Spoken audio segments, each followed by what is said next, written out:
back, everybody, to the Ramp Careers Daily Update. I'm here with Ramp Careers co-founder Manoj, and I am Danny, one of the other co-founders of Ramp Careers. Before we jump into today's topic, which is going to be something really meaty and impactful on hot sales tech that's sweeping the industry, we want to touch on the news of the day.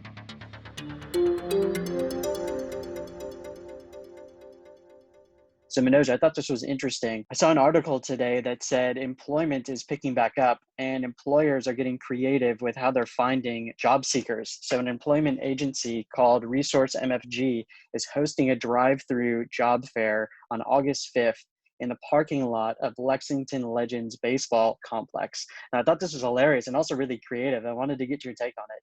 Yeah, that's kind of neat, Danny. I think I read that too this morning. How do you think this is going to work? You pull up and you see a console that says here are 10 jobs and here's how much each job pays you, and you say I want the job that pays the most, and then at the end of the line you get an offer letter. Is that how it works? I have to imagine it's something like that, or it's something like you pull up, you get the quick swab, make sure you don't have corona, then you pass the checkpoint and you're able to interview mask to mask 6 feet away from the next person. But all jokes aside, I think this is a good thing. This is a positive sign for the industry or industries that jobs are picking back up and folks are ready to get out of their houses and get back to work. But the time we're filming this, it's early August, so that enhanced unemployment benefit is rolling off, and Yeah. folks are going to be needing jobs right away to support their families. And I think the more creative, the better. This is a very fun approach. I agree with you. It's a strange balance. I see. I read the news that Booking.com was laying off about 4,000 people, and then the same day, Chipotle is hiring 10,000. It almost looks like there's been a little bit of a readjustment of labor. I mean, granted, they're not apples to apples. They're not the same jobs. Yet I'm seeing that certain employers are hiring large volumes. And, in the same vein, there's been a lot of businesses that said, hey, we're going to go fully remote. And I heard that Facebook ended up like leasing an entire massive building in New York City right next to kind of Google and Microsoft, and they want to have a big physical presence here. So that's another unknown on whether people will go fully remote or kind of come back and do a mix. So lots of changes. I have never lived through anything like this before. So in some ways it's scary, but it's also exciting at the same time.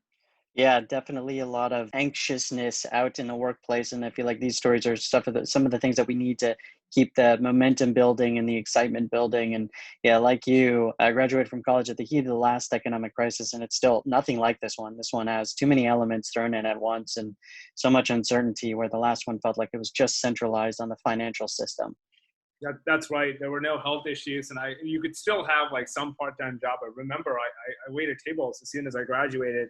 I fortunately did land a full-time job, but there was a bit of a lag time between when I was offered the job and when I started. And so I was able to find the job at a restaurant, but I feel like that's the one thing that no one planned for, because in the past you could say, push comes to shove, worst case scenario, I'll go wait tables, I'll bartend, or I'll drive for Uber. And now what's happening is that all of those gig economy type jobs took a beating, not because there's no demand in the marketplace, but there's some fundamental public health crises. So I'm very hopeful for a vaccine. I think that a lot of others will share my sentiment. It looks like things are picking up, though. Is that what you're seeing as well in terms of hiring, people's general sentiments? Yeah, I think that's what I'm seeing too. I've noticed on LinkedIn, which is a semi good proxy for job postings, that over the last 30 days, we've seen a 5x increase in entry-level sales jobs. So that to me is a signal. It's not quite where it was at the beginning of the pandemic or right before it started, but it's crawling back, and that's a good sign. I think people are understanding that though we may be stuck in our homes for a bit more in terms of the actual physical place we're doing the work, work can still happen, and this isn't going away necessarily from a structural standpoint anytime soon. But I wanted to also get into our topic for today because it's something that I know I'm passionate about, and I know we've spoken extensively about it off camera. But sales tech, the market is crazy. So I'm sure you've seen that map. I'll share it now, of the sales development landscape and all the crazy amounts of sales tech that is that's out there in the marketplace, it could honestly make your head spin. It's like looking at a Where's Waldo book to try to find the one piece of technology that can actually make a difference in your sales team. But I'm curious to know what you're seeing, or what one piece of sales technology you've seen that really has the most impact as we head to the middle late part of 2020. Yeah, no, this is so true. I was talking with my dad a couple of weeks ago, and he's been a career salesperson, right? And he started out selling in the 80s, right? And so, you know, we were shooting the breeze about, hey, listen, like what's going on? What tools are you using today? Because he still has some trouble with Excel and such. I was curious. I was like, how are you keeping up with the times? Like, it looks like, you're in a new world, and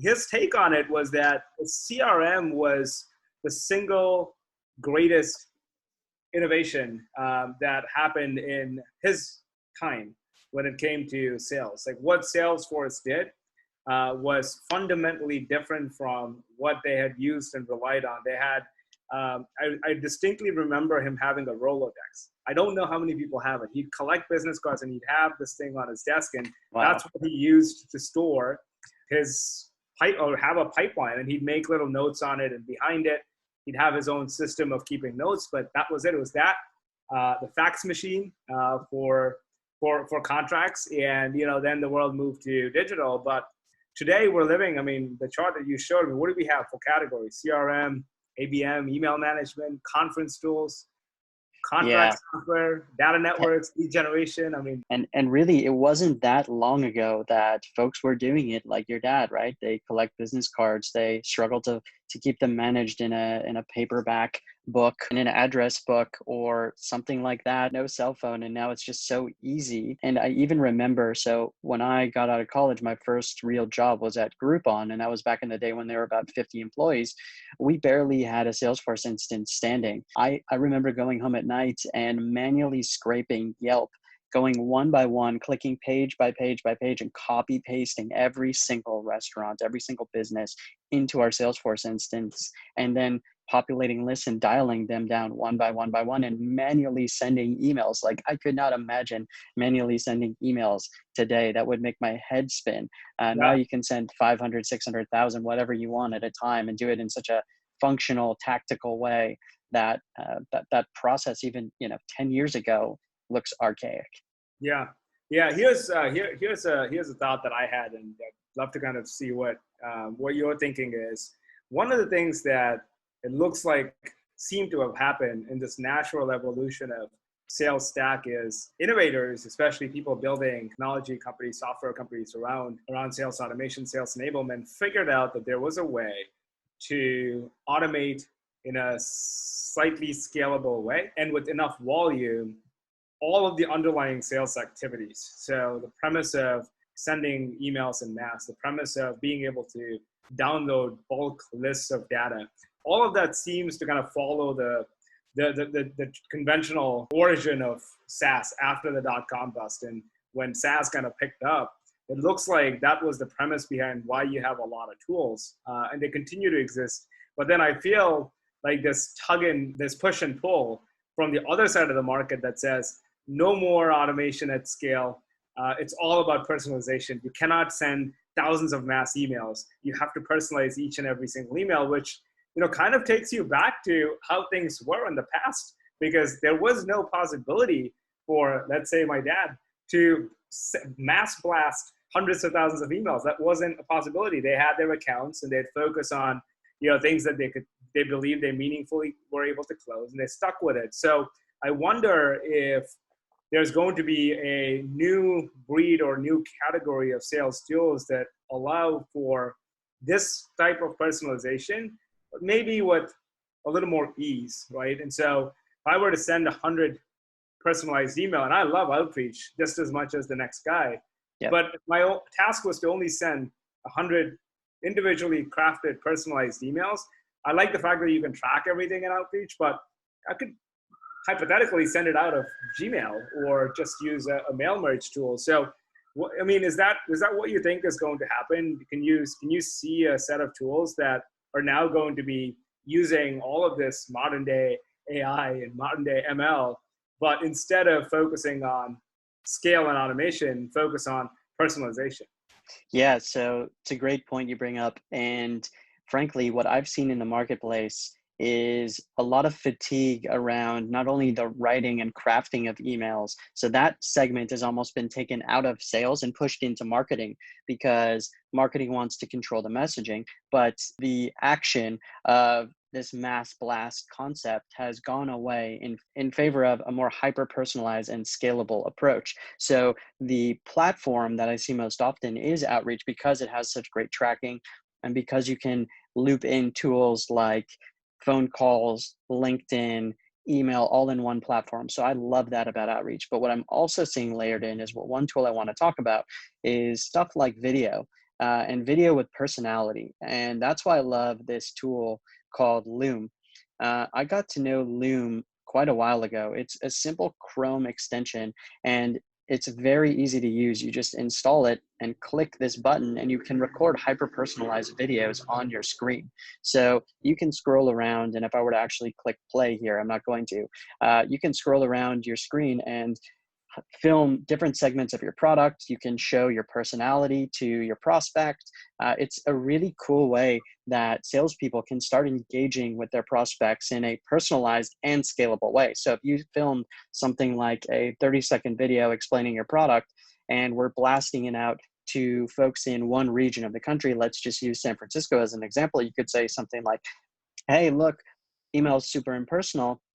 I'm calling you with a video message from blah, blah, blah company. I'm focusing on San Francisco. And here's what I love about San Francisco. So you not only get to show some sort of personality, but you also get to have that personalized element. And like I said, I've been watching Loom since the beginning, nearly the beginning of their company, and they've done such a phenomenal job. I actually was working at a client who shared an office space with the Loom founders back when they were 3 people, and I watched that company just blow up because they're adding such immense value to the sales stack and such quality in terms of the outreach and the performance that they give. Obviously, there's tracking in there too, so you can see who clicked the link, how much time they spent on the link.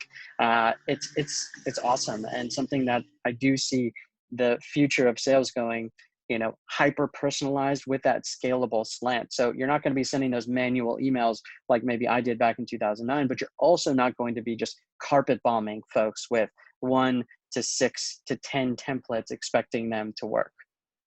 That's interesting. Do you think that the reason why these short form video content is working, do you think it's because as people we've started to embrace more and more of that in all aspects of our life? I will admit that I spend a little more time on TikTok than I should, mostly because short form content is just so engaging.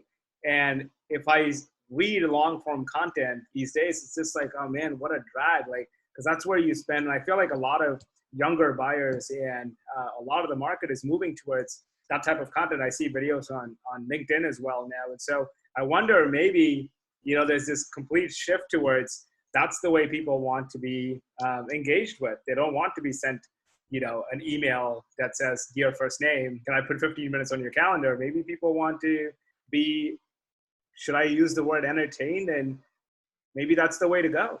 Yeah, I fully agree with that. That is the way the world is going. And you can see it in the way that the evolution of the email sequence has come about. So this arc from these long form emails with tons of texts explaining very specifically all the value propositions for your company into short form personalized emails that you can read, on your phone, right? You can just see what's going on, bite size, to okay, I'm on my phone all day, I'm probably looking at TikTok, I'm probably looking at these Instagram videos. I'm trained now, I'm primed to watch content that way. So when I get an email from a salesperson, my instant reaction, instead of just going click delete or mark as spam, is, oh, there's a link here, or there's a video here, or okay, I'll watch it. And that's where I think the next generation of sellers will thrive, is if you can be personable, if you can add that element of humor, if you can show that you're not just a salesperson, you actually have a personality and you're offering immense value about your product. I think that's where the innovation will come for this next generation of sellers. I think that's all right. I mean, the harsh reality is that it's difficult or next to impossible to try to get someone to speak to you, especially if they don't know about your product or service, and to completely wow them with product features. Honestly, the first meeting that you'll get from someone more often than not is because, yes, there's a bit of a need, and yes, your product in their view will solve it. But really, the reason why they took the meeting was because you were probably engaging, understood what their underlying needs were, and pitched enough of the solution. But I think it's more you and less product in the beginning. As the sales cycle continues to grow, I am sure that your product has to have some legs to it. But I think you've nailed it. It's all about how do you engage with the buyer to get them to take that first look at you. Yeah. And we both know at this point in our careers, it's a hustle game to get in the door for a lot of these companies, a lot of these sellers. And it's so easy now for somebody who's an entry-level SDR or potentially senior SDR, even an AE, to bust out 30, 40, 30-second videos. That's not that much time in a week or even a day. And if one of those has a meaningful impact and allows you to get to that next level of the conversation or meet with a VP or executive, you've got a huge win. And it, again, small amounts of effort, high reward. And that's why I'm very high on this video approach to selling in the next few years. Well, I hope it reduces the number of please unsubscribe spelled PLS, all lower caps, decrease as people, embrace these new forms of prospecting. In the same light, a piece of, tech that I actually enjoy, and this might be more relevant for companies that are smaller and fast growing, and we use this ourselves at Ramp, is HelloSign. I mean, I love getting a contract in my hand, and it just makes it so easy to have some kind of a contract language and pass it on to whoever needs to sign it. But also have enough visibility on opens and what's going on the other end of the spectrum, so you don't quite forget about it. At the price point that they offer it, it is a no-brainer for a lot of fast-growing companies. I think there's sets of controls that you can place on it, so it's a fairly robust and safe tool. I'm a big fan of HelloSign just because it looks very clean and very neat. Another tool, and I've used this in the past, similar concept is Proposify. This is a brilliant piece of software, same price point. Not only can you send a standard form contract, but you can send a visually rich proposal. They have a ton of templates that you can pick from. And a lot of it has standard form language, especially if you're in the professional services realm and you're trying to sell, basically your time and work on time-based projects. Amazing tools. So those two tools have my strong endorsement. Love the ease and usability of all contract and signature applications like HelloSign, because man, it's just so nice to know when your prospect is looking at that contract, even though it can get the blood flowing quite a bit. When you see an open, you're like, okay, sign it. But that's part of the fun. And I think they do a really good job of making it simple on both the end user and the sender of the contract. So both great tools. So let me ask you one question. And we talked about how sales tools have evolved. We've both agreed that there are a lot of tools in the marketplace, and that some of these tools may very well change the direction in which they take their application. Who's going to train the next generation of sales talent on all of these tools? Because they don't teach you this in college. And something like a HelloSign is intuitive. Salesforce, on the other hand, I think is a stretch to say that it's intuitive, especially if you get into reporting, custom fields. It gets pretty complicated.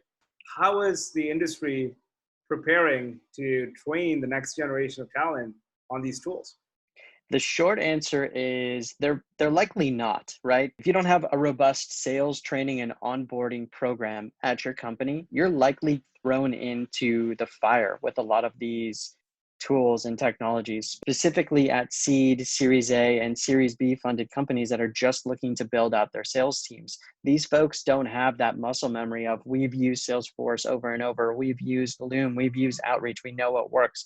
It's kind of just jump right in and figure it out. Now, luckily, there are great guides to some of these tools. For instance, Outreach has Outreach University, which is exceptional. But Salesforce, on the other hand, you're right, they don't have it. So I think that's where something like, and not to toot our own horn too much, but that's where something like Ramp Careers comes in, because we're able to train up the next generation of sellers on these practical tools that are going to be used almost ubiquitously across the entire industry. And Salesforce, though it has training, it has Trailblazer, it's really tough to read. If you've ever jumped into their training modules, if you search for a concept, man, it is hard to find. The Yeah. threads are from like 2012, Yeah. and they don't say anything impactful or meaningful. You end up in this decision tree, which ultimately results in getting a call from a foreign-based customer service rep that can't help you with your specific problem because you haven't paid for the version of Salesforce requisite to get that type of help. So Yeah. it's tough. There needs to be an up level, a skilled trainer in place that knows these tools and can, to point by point, instruct the sales rep on how to use the technology, not only from a fundamental level, but exactly how they want it to be used at any specific company. And I think that takes a lot of work, a lot of time, and a lot of effort. These skills are not taught to folks at college. This is something that we're both passionate about. Folks are not coming out of college understanding sales tech. Like, I didn't know what Salesforce was. And the crazy thing is it's 10 years later than when I graduated, and college students still don't know what Salesforce is coming out of college. That's not something that's taught. That should be taught to every student that's looking to go into a sales career or a tech career. So I think that the short answer, again, to kind of put a pin in this is, it's not going to be taught unless the company has the robust built out training program. So that's where someone like us, somebody, maybe an online course, a Udemy course can up level these students to get them to start thinking about how they're going to use sales tech in the workplace. That's absolutely right, and I'm glad to be playing a little bit of a part in at least giving students and young professionals a baseline understanding of what each of these set of tools can possibly do. And I've seen a lot of people fall victim to it. All of these sales tools are amazing, but none of these will help you if you have a broken sales process. None of these sales tools will help you if you haven't figured out product market fit, or if you're still figuring out product market fit. And so I think, as you invest in tools, it's important to have a fundamental understanding of who you're selling to, why they'd buy from you, and have a baseline sales process before pouring a lot of money into sales tools, because nobody can solve those problems. Those are yours and yours alone to solve. Yep. There's no magic bullet. It's what I teach day one, minute one of any sales training. When folks come in looking for that super suave 1 to 2 line thing that's going to close a deal, there's never a magic bullet. And this tech is the same thing. It's not going to solve your sales challenges for you. It's going to augment, it's going to supplement, and it's going to lift up an already great process. So this has been awesome. I really enjoyed speaking with you about sales tech today. Lots of cool things that we've uncovered, and we'll be back tomorrow with a fresh new topic on something great. So that's it for Manoj and Danny. This has been the Ramp Careers Daily Update. Thanks for tuning in.